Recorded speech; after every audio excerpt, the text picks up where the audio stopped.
Welcome to Talking Junk. I'm your host, Jason Melendez. Live now every week on Fridays. Talking Junk. A multitude of professionals in different aspects, different walks of life. You have to come on and talk junk like a normal person.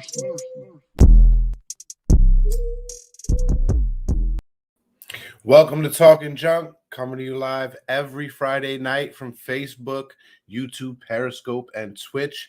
I'm your host, Jason Melendez, and tonight we got a great guest for you. But before we jump into our guest, I just want to urge you to go and click the 5-star rating wherever you're listening to this. Let us know how you feel about these episodes. We love to hear your feedback, and we need more. So let's get right into it. Our guest tonight, Mr. John Moyer. How you doing tonight, John? I am good. I've got to give you props, man. That is like one of the best intros there. Your opening segment is Thank you, sir. Because normally it's just like they're just like you're right on camera and somebody's got like their kids screaming in the background, and so that was really cool. Thank you. We try to keep it a little together here at Talking Junk. Shout out to Jesse Westside on the beat. So how are you doing today? I'm good.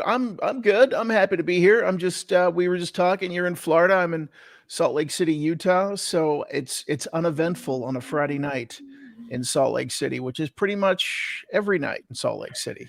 It is not uneventful here in Florida. However, it is uneventful here in my household. Did you guys get some of that Ida where you're at there? The hurricane? Very, very minimum, at least where I'm at. Okay. I can't speak for the Panhandle. See, it was crazy because I grew up in Jersey, and all my family's back in Jersey, and they had freaking tornadoes in my hometown. It was it was like like the Wizard of Oz. I mean, the houses were just it was unreal. So it's just crazy. Well, if it was anything like what New York and New Jersey got, I could just imagine. Yeah. Those monstrous floods, and still people taking subway. Go figure. Yeah. Well, what else are they gonna do? It's New York. We're all accustomed to the way things are where we're at. You either come to work or you get fired. Yeah. And for some people, it's even hard just showing up for the Zoom call because there's people that are working from home. And all they have to do is get on a Zoom call. And I was reading the thing the other day. It was like 1 out of 4 people like get in trouble with their jobs for some type of inappropriate conduct on a Zoom call. So I don't know what these people are doing, but they think, I don't know. Well, there were some type of reports I remember during the pandemic of people either in their underwear or, touching inappropriately. Yeah. That's the one thing I don't get. I really have, They thought their camera was off. Yeah, that's their one chance to watch Becky. Is the multiple screens going back and forth? Yeah, I know how that goes. There's a lot to joke about there because I did stand-up comedy for 20 years. Yeah. So that was my foray into hypnosis, actually.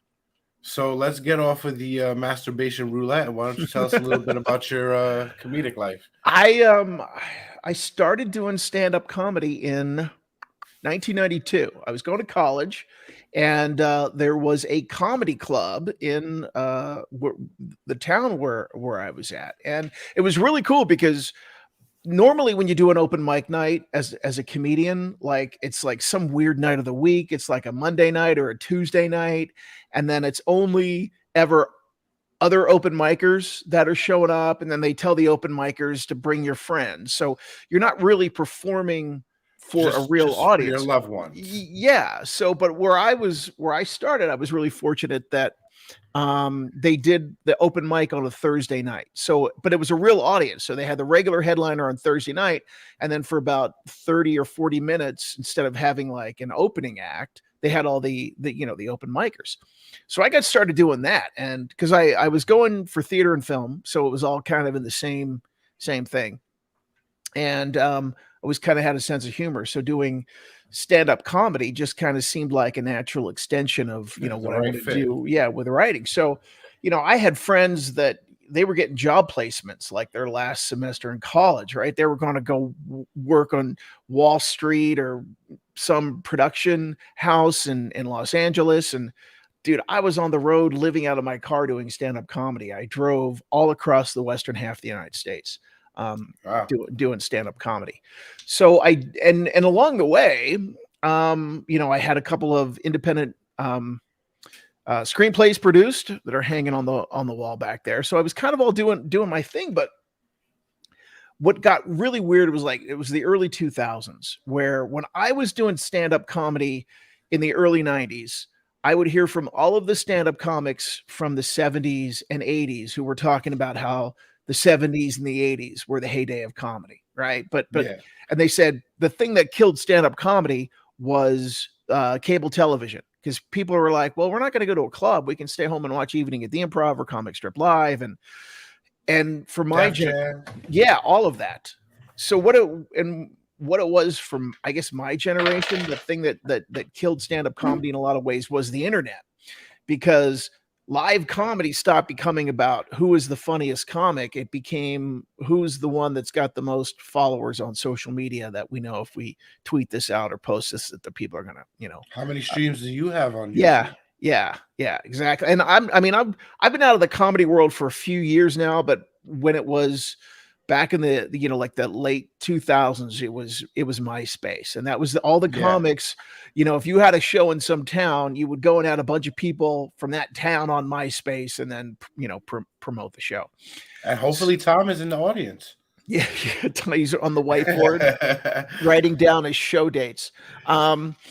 So what wound up happening then after, the early 2000s into the teens, there was a lot of comedy clubs that were just closing down. There was a time when there was places Tuesday through Sunday, every night of the week or whatever. And a lot of it just became, Moe's Bar and Grill was doing a comedy night in the back room on a Friday night or whatever. So it wasn't what it used to be. And I had always been fascinated with the mind ever since I was a little kid. I was always interested in the mind. And I was doing an event one time where there were multiple shows and events happening. And I was doing a show, and the venue that I was in doing the show, it was maybe about 3/4 full. It was an okay crowd. After me, I didn't realize this, but after me, that they brought in a hypnotist, a stage hypnotist.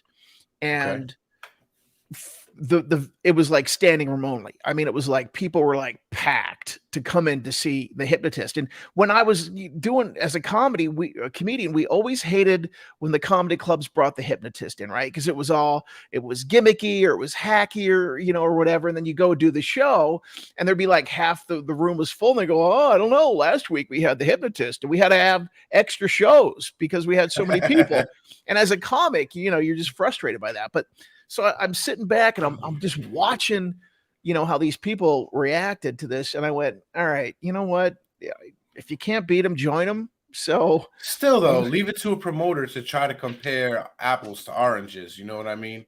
Well, it's two different scenes, two different crowds. It totally is.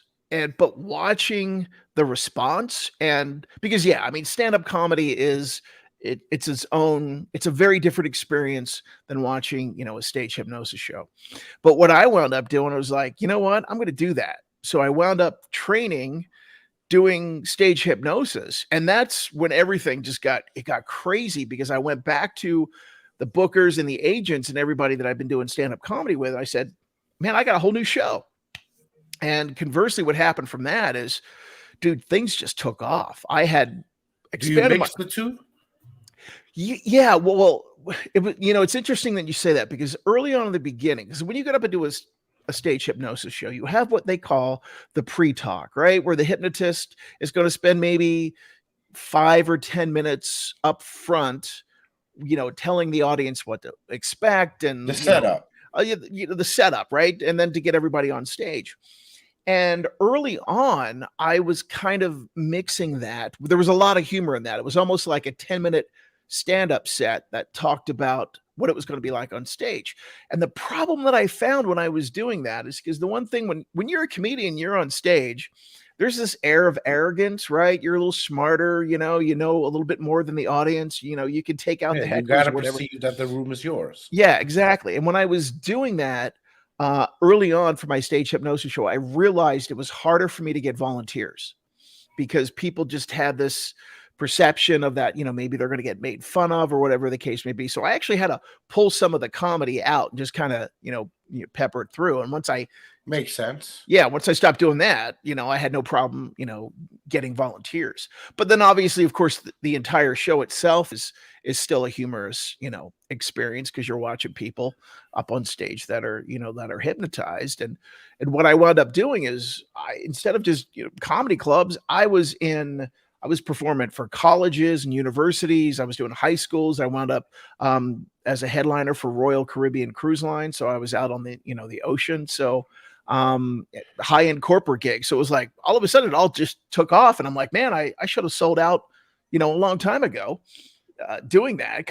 I was having a blast. And it was weird because I was probably more comfortable bringing 20 or 30 people on stage and then having to rely on them actually being hypnotized.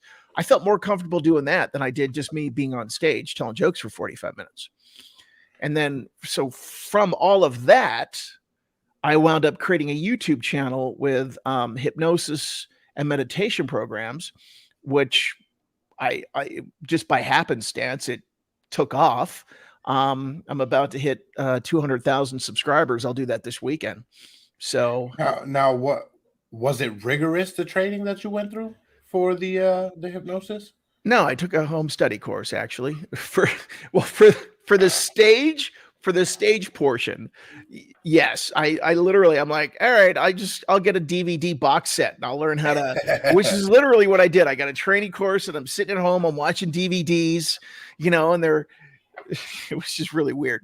But that taught me the fundamentals enough to do a hypnosis show. But then what I wound up doing was certifying through an organization called the National Guild of Hypnotists, which is the world's largest hypnosis organization. I went through 100 hours of training and study, there to. It sounds like a crew you don't want to fuck with. Yeah, exactly. Yeah, because there are a lot of people that push back hard on hypnosis. Like you'll go to certain states or certain towns, and the problem is there's a lot of people that just want to write prescriptions for drugs. Here you go. Here's your antidepressants or whatever you need.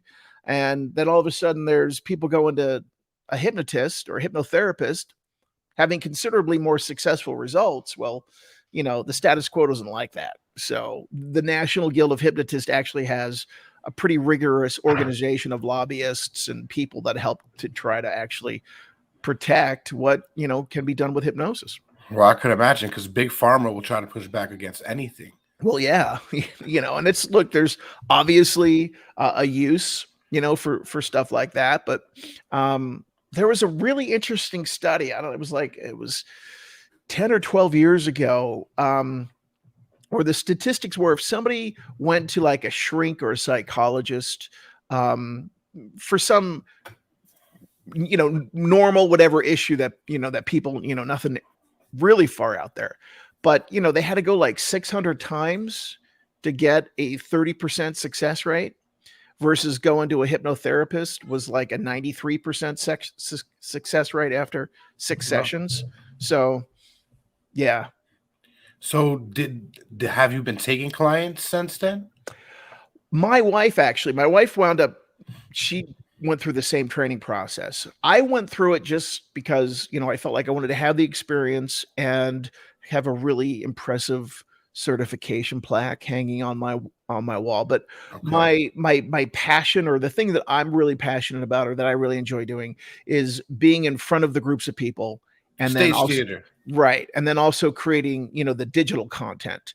Whereas my wife has no desire to do any of that, but my wife is fantastic with one-on-one. There got to be one diva in the family. Yeah, exactly. You got to have the spotlight. Yeah. I understand. So she does well. We were talking about the stop smoking thing there. Actually, my wife she's got a client that she's been working with that it was amazing, and it was for alcohol abuse. And she saw this individual 3 weeks ago, and the woman came back today just kind of for a refresher course, but she hasn't drank in 3 weeks. So, Good. my wife is very good with being able to do that with people. So Now, does she ever bring home any weird stories? no, because I'm probably the one with the weird stories, because and there's nothing really weird about. Yeah, I mean, I've seen some weird, and that was one of the things that, because I did work with some people one-on-one, and sometimes when you have people that have been going to like a therapist, they're used to being able to go and vent and complain and tell all their drama and have somebody listen to their drama, Yeah. and maybe someday, in some way validate your feelings that you're upset about that, and let's just give you a way that you can cope with your issues, versus kind of relative to hypnosis. It's like, okay, we're not going to show you how to cope with your issues, we're just going to be able to resolve all those issues in your mind. So one of the things that happens is you'll get people that will show up and just they just want to bitch and complain, they just want to be there to vent. Maybe they'll go through the session, but they're not doing the homework after the fact, or actually allowing anything to take root. So my wife has fired a few clients. She has done that, where she's like, look, it's not doing you any good to be here. It's not, I'll take your money, but it's not doing you any good. But ultimately, it's not about taking the money, because my wife wants to have a track record of success. So Yeah. The resume is what it takes nowadays. Yeah. Well, any time really. But so do you still do sessions like that on stage, or is it more for entertainment purposes? Anytime I was ever on stage, it was a stage hypnosis, show.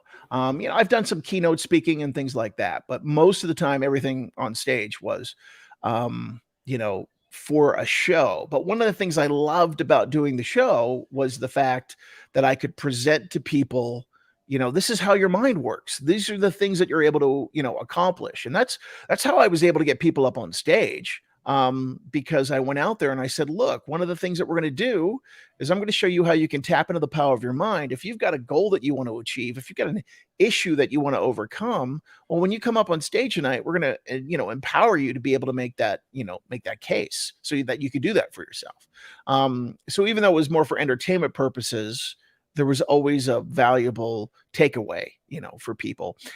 And the thing is what a lot of hypnotists would do, because they always had their CDs, they'll buy this at the end of the show if you want to stop smoking or lose weight or whatever. And I had those, and those were actually, it was a really big money-making opportunity, because people wanted to do this stuff. But as CDs kind of went their way and nobody had a CD player anymore, then it was, digital files. So people were doing MP3 files, and hypnotists are trying to figure out where the best place to get thumb drives, so they can mass produce thumb drives with their stop smoking and weight loss and stop stress digital files. And that's when I went, you know what, I'm just going to put this stuff on YouTube and tell people to go to my YouTube channel and my show. Much easier to access. Yeah. And I was hearing all these old school hypnotists, and kind of the Facebook, groups and stuff, you're leaving money on the table. You're ridiculous. Why would you do that? And YouTube, it's so stupid, blah, blah, blah, blah, blah.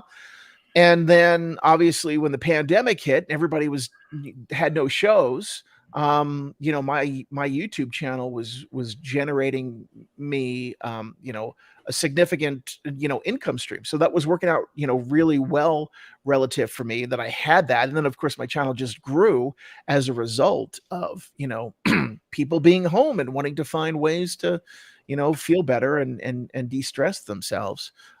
So I hit 100,000 subscribers in October, got my silver play button hanging on the wall. And then Congratulations. this weekend, when the kids come home, I say, touch the silver play button. That's what made all this possible.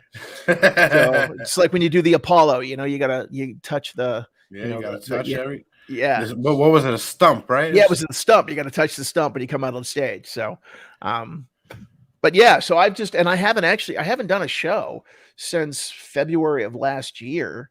And it's kind of funny because I've gotten a lot of offers and requests now that things are kind of opening back up to come do a show. But I'm just like, yeah, I just like hanging out at home and doing busting my out YouTube channels. yeah, exactly. Yeah. Well, what's some content that we can find on your YouTube channel?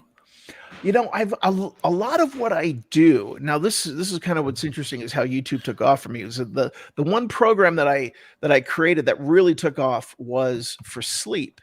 So a lot of people go to my YouTube channel to fall asleep, and I hear that from people. I sleep with you every night, and so what I wound up doing was creating these 8-hour long programs because people would like to be able to have something to help them fall asleep. And they like hearing the stuff in the background of the music to keep them asleep. So I would make these 8-hour long programs. But of course, I was more interested in doing things other than just, for sleep. So, so I'll create a program that's like, clear negative energy, wake up with positive energy, all of that stuff. And right there. And so it's 8-hour long stuff. So, and everything that I do, I think I have I had like a bunch of it was like weight loss and stop smoking, but people seem to be more into the kind of the more new age type stuff. So if you see a lot of the things that I have, it's the positive energy, opening your third eye, shifting your reality, meet your guardian angel. Yeah. Attract abundance. Yep. Shift your reality. Yeah. Relieve your pain. And the thing is about all of that stuff, I just take ideas and concepts that are going to help people improve their lives and make changes, in their lives. Like my biggest one right now is one, and it's been my biggest video for the last over a year now, is meeting your spirit guides. Right now, am I coming from this frame of reference that there's literally angels appearing right there in your room, while you're asleep? Well, I mean, that's not the position that I take. But the thing is about hypnosis is when you're under hypnosis, your mind can't tell the difference between what's real and what's not. It's like when you have a dream, right? No matter how weird the dream is, in that moment, you accept it as real.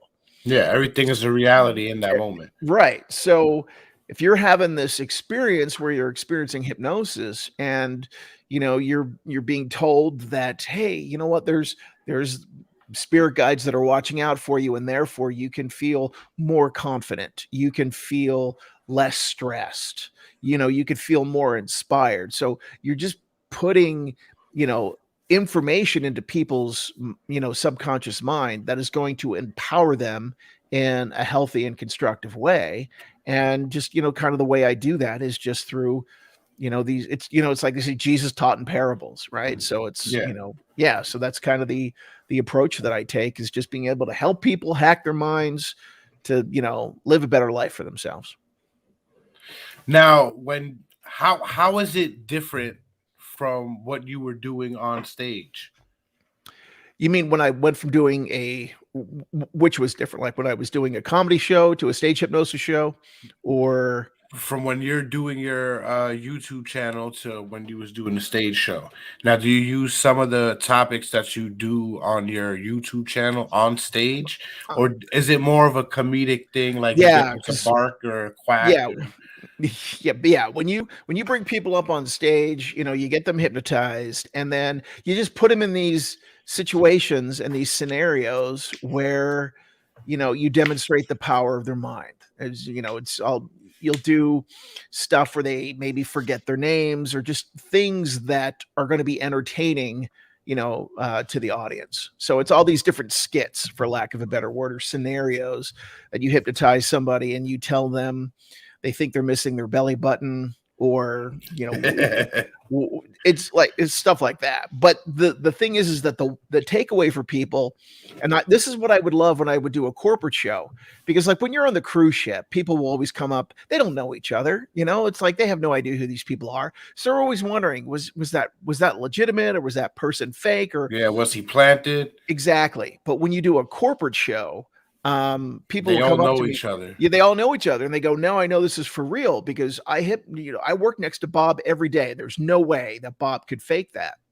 Like a couple years ago, I did an event for a sheriff's department. It was a county sheriff's department, and they had the woman who was in charge of their county jail. I mean, she was like a tough, hardcore woman, and they're like, Barbara, whatever her name was, like, you need to go up there. You need to go up there. So here's this woman comes up on stage and she's like, this is bullshit. This isn't going to work. This is so stupid. She gets on stage, and then an hour later, she opens up her eyes and goes, what the hell just happened?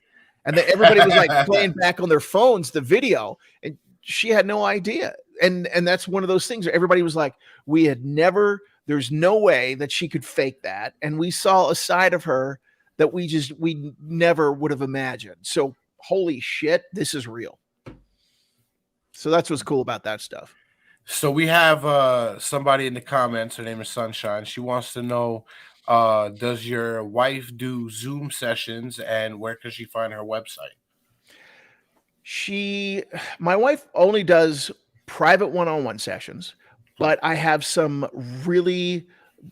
Well, that's what she meant, because she doesn't live in your area. Right. But I do know people. I've got some great colleagues that do Zoom sessions. So if it's Sunshine, right? She can just find me through my website, johnmoyer.com. Send a message, and I can get her connected with some people that that are just awesome for Zoom sessions. But depending on whatever she wants to work on, she could always first maybe start with my YouTube channel, see if there's something there relative to the subject matter. Because that's one of the things that I love about being able to do, digital hypnosis, because people, they can just kind of listen to it on their own at home. It's not like they have to, and they can do it as much as they want. So that's one of the things that I just like about being able to put stuff out there for people to have at home. So absolutely, you are welcome, Sunshine. Now you got to double your profit, man. You got to put all your videos back out there, but with black screen. They can listen in their sleep. Here's the funny thing about that, because I put stuff out there, and you're literally getting the whole world, right? Dialing in your channel at some point, and I will hear from people. People will go, do black screens. We want a dark screen video. So I make a dark screen video, and then there's people going, where are the images at? I love the images that you had on there. Or you might hear somebody go, I think the music is too loud. You got to go lower music, and then you'll do lower music, and then people go, I can't hear the music. Or people be like, do one without music, and then you do one without music, and people are like, there's no music. It's like you can't. But that's one of the things I do, at least kind of with the videos that I put out there now, is I'll try to, or not try, I'll make the whatever images are on there, I'll go a little darker on the on the screen. So because that's what it is. People are, I use the YouTube Premium, and I like that because you can close out your phone screen and it'll still play. But I hear from people all the time, it's like, I don't understand why they're not turning their phone over if they're going to leave their phone screen on or whatever, but I don't know. They just... See, like me and my wife, we do listen to stuff like that also, but we do it on our Samsung TV. So we put the sleep timer on, put it on, and we just fall asleep. I bought a Bluetooth sleep mask on Amazon. So it's just like you put it over. What the hell is that? Well, it's just like, like people have the dark like the sleep masks that they wear, to keep all the light out when they go to sleep. Yeah. But this one's got really, really thin speakers in the ears, and then they're connected via Bluetooth. So I love that because like you can lay in any position that you want, and because people will be like, oh, my headphones are always falling out, or whatever the case may be. Because I'm surprised at the amount of people that will listen to stuff with their head. Because I did a poll on my channel one day. I'm like, do you just listen to it on an external speaker? Do you listen to it on headphones, and it was roughly 50-50. So a lot of people Yeah, did it with I used headphones to on. be that person. I used to fall asleep with earbuds in my ears. Yeah, But when you have kids, you can't do that. you can't. No. There's a lot of things you cannot. You can't even sleep when you have kids. How old are your kids? I have 3, 11, 5, and 4. Yeah, so you still got the rambunctious age. Yeah. Down there. Yeah, I know how that goes. Yeah, yeah. So, but the sleep mask was great because you can just sleep, so it works out really well. And put it on your kids. Let your If they kids be let me, hypnotized. because I'll go to bed in like maybe 2 more hours, and they'll wake up in say a little 5 more hours after that. Yeah. Want to I watch know. Saturday morning cartoons, eat up all the cereal and milk. Yeah, I remember those years. I remember those years. So how many you got? I have got 2. The joke is 2 that I'm aware of. I spent a lot of time doing stand-up comedy, 20 years on the road. But yeah, I've got a 17-year-old son and a 14-year-old son. So So how many times you hypnotized them? the funny thing was I would do it a lot. When I was first starting out, I would practice on them at night when they were going to bed. And this is a true I tried doing it one time. I don't remember how old my oldest was. I don't know. He might have been like 7 or something like that. And I did this like hypnosis thing where it was like you're like floating on a raft and you're in water and it's rocking you to sleep, and you're on the raft and on the water, and he wound up going to sleep in the middle of the night. He wet his bed, and that was the only time. Neither one of my kids have ever wet the bed, but that was the only time that my kid ever wet the bed when I was using like a water analogy on him. It worked better than a warm pot of water to the hand. Yeah, exactly. So yeah, I was always practicing on them, in the beginning, and that's what I was doing. Like when I was practicing, like the girl I was dating at the time, she had some teenage girls and all their teenage friends, and bring all your friends over to the house and let me try to hypnotize them. So, but you always start with teenagers, I guess. They're easier to influence. Yeah, they're the more open-minded to everything. They're like, absolutely, yeah, we'll do this. So yeah, I love doing high schools and colleges because those are always the best audiences. So now we know you're a busy man, and we thank you for coming on. But before we let you get back, what is the wildest cruise ship story you could tell us? The wildest cruise ship story, just like from the something that happened on the stage. Yeah, something that just sticks out to you.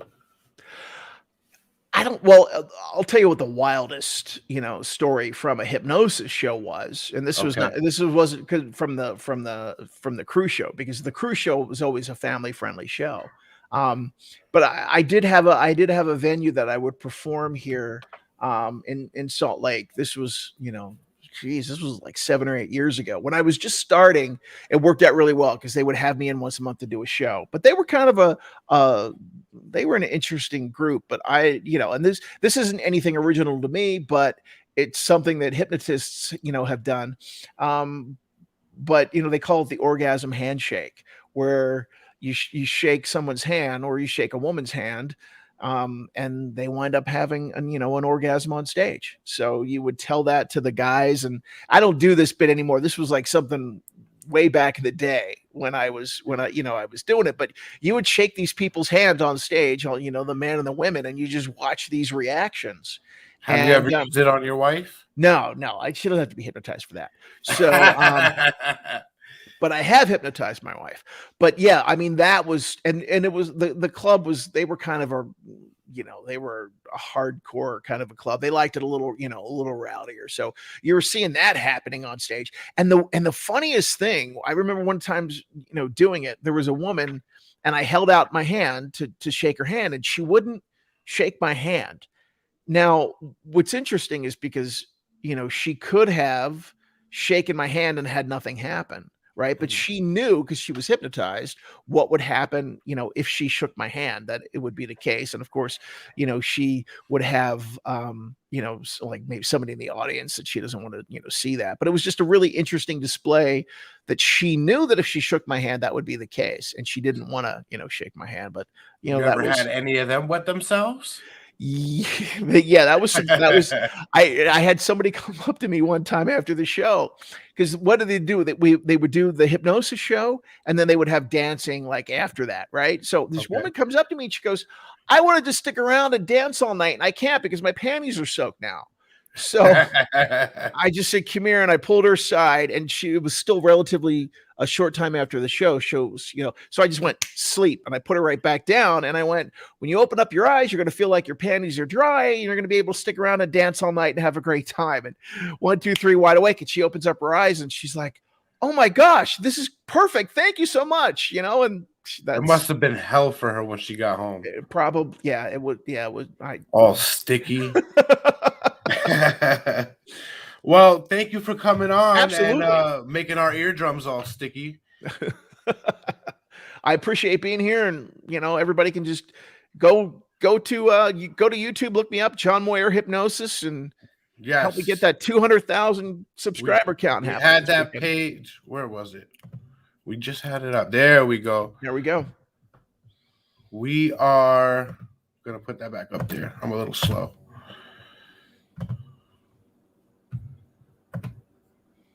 Bam. It's right.